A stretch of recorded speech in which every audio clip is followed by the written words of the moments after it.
पनीर भुर्जीसाठी लागणारे साहित्य बघून घेऊ. 1 वाटी बारीक चिरलेला कांदा, 1 टोमॅटो बारीक चिरून, 1 ढोबळी मिरची बारीक चिरलेली, ठेचून घेतलेलं आलं लसूण, 1 हिरवी मिरची बारीक चॉप करून, थोडीशी कोथिंबीर, 2 चमचे फेटून घेतलेले दही, लाल तिखट, गोडा मसाला किंवा कुठलाही ठेवून येतील मसाला, हळद, जिरा, धने पावडर, भाजलेल्या जिऱ्याची पावडर. हे माझ्या सासूबाईंनी घरी बनवलेले मसाले आहेत. अगदी केमिकल फ्री व आर्टिफिशियल कलर न वापरता बनवलेले आहेत. तुम्हाला हवे असतील तर तुम्ही मागवू शकता. आणि 1 वाटी क्रश करून घेतलेला पनीर, मीठ चवीपुरतं. एक पॅनमध्ये 1 टेबलस्पून तेल घ्यायचं आहे.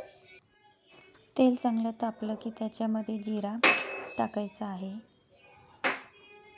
जिरा चांगला तडतडला नंतर त्याच्यामध्ये ठेचून घेतलेलं आलं लसूण टाकायचं आहे. नंतर त्याच्यामध्ये बारीक चिरून घेतलेली हिरवी मिरची टाकायची आहे. नंतर चिरून घेतलेला कांदा टाकायचा आहे. कांदा चांगला गुलाबी होईपर्यंत परतून घ्यायचा आहे. नंतर ढोबळी मिरची ॲड करायची आहे. हाय फ्लेमवर ढोबळी मिरची चांगली परतून घ्यायची आहे.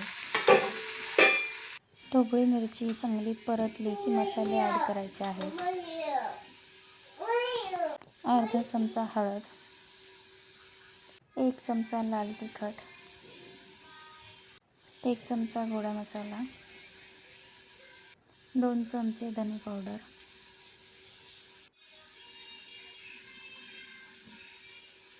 1 चमचा जिरे पावडर. नंतर टोमॅटो ॲड करायचा आहे. टोमॅटो चांगला सॉफ्ट होईपर्यंत परतून घ्यायचा आहे. आता या स्टेजला दही टाकायचं आहे.